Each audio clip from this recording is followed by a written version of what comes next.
So these are the Trek Ascents, okay, from Vibram Five Fingers. Now, Vibram Five Fingers is notorious for changing their style of shoes all the time and taking some of the more popular ones off the market and replacing them with something else and trying to be innovative and change their style of shoes and blah, blah, blah all the time.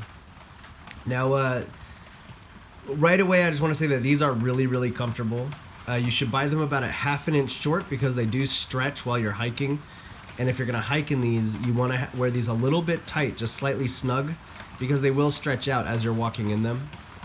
And, you know, they don't have the KSOs, the keep stuff out ankles. They've got these suede ankles.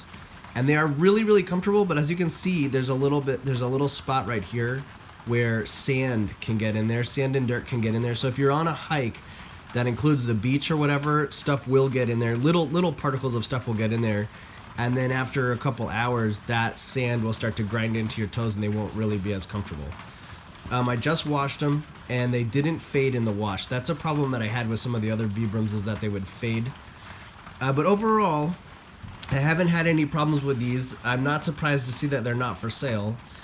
But basically, when you buy Vibrams, you want to make sure that this section right here doesn't have any zigzags or lightning bolts on it, because this stuff doesn't stretch. This faux leather, like rubberized print that they put on the shoes doesn't stretch. So you want this to be wide open because this area needs to be able to stretch right there. And that's basically the extent of it. The soles on these are really nice. As you can see, there's a little bit of wear right here and maybe like a little bit more right here. But as you can see, there's still a lot of tread on there. Okay, so the soles are pretty awesome. I mean, there's just like a slight bit of bulb right there. The tread is a little worn down, but that's it. Yeah, they're good. You know, I was surprised at how comfortable they were. I got them on sale for like 60 bucks. And when I saw that they were suede, you know, I was a little disappointed. But after I got them on, they're difficult to get on when you buy them in the correct size. But once you get them on, yeah, they're really, really cozy and comfortable. They're not warm though. They're great for hot weather and they're great for keeping your feet clean. They protect your feet from the dirt, but they're not very warm. This polyester material, it doesn't protect your feet from the cold. And if you get any Vibrams that have holes in them, that's going to allow the dirt in. So the more holes that the Vibrams have in it, the dirtier your feet will be. And at that point, it's not protecting your feet from the cold or the dirt. You know, you want your Vibrams to protect your feet from the sun, the cold, and the dirt. And they don't always do. The other thing that you don't want is you don't want this rubber toe to curve up above your toenail. So like on the KSO and some of the other versions of the Vibram or the Vibram, the rubber is on top of the toe and that rubs off your toenails.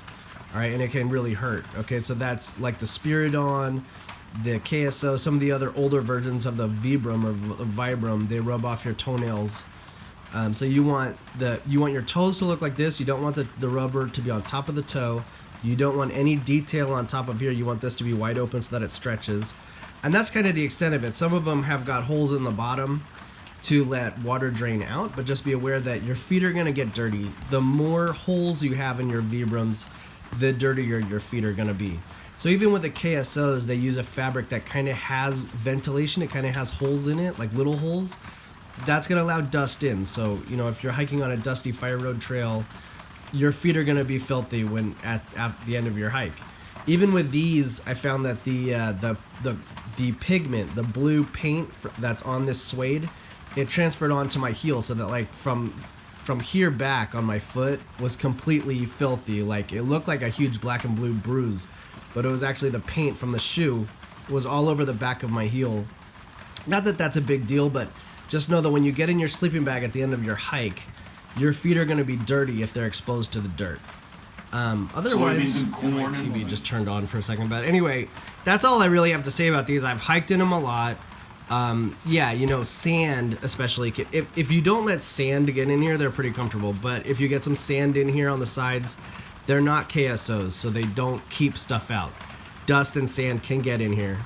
But that would be the only warning that I have about these. These are really comfortable. I saw another, you know, I've seen other people on YouTube say that they like them. I was really surprised that I like them. My favorite were the Sias. They used to make a running shoe called the Sia. That was my favorite. These are the second pair of Vibrams that I really liked. Of course, the Sias and this one, the Trek Ascent, they're both not for sale anymore by Vibram. That doesn't surprise me at all. They have a tendency to do that. This company's constantly changing. They're constantly selling different types of stuff. It can be pretty unpredictable. You should be prepared to return these when you buy them. When you buy a pair of Vibrams, you got to be careful about the size. There's a bunch of different sizing charts on the internet. A lot of the sizing charts are totally wrong. Once you figure out what size you're gonna wear, I would recommend getting like to size down. Like figure, you know, I wear a 10.5, so I think that that's like a 44. But the 44 would be way too big. I think I got the 42. Like I think the 43 is too big for me. So like the 43 is exactly a 10.5, and the 42 is like 10 3/4 of an inch. So I got like the 42. It doesn't say what size you get inside the shoe. You know, the size is kind of a problem. It doesn't make life easy for you by letting you know what size you have. It's really easy to get the wrong size because it's not American sizes. So yeah, they're awesome. This is good. These Ascents.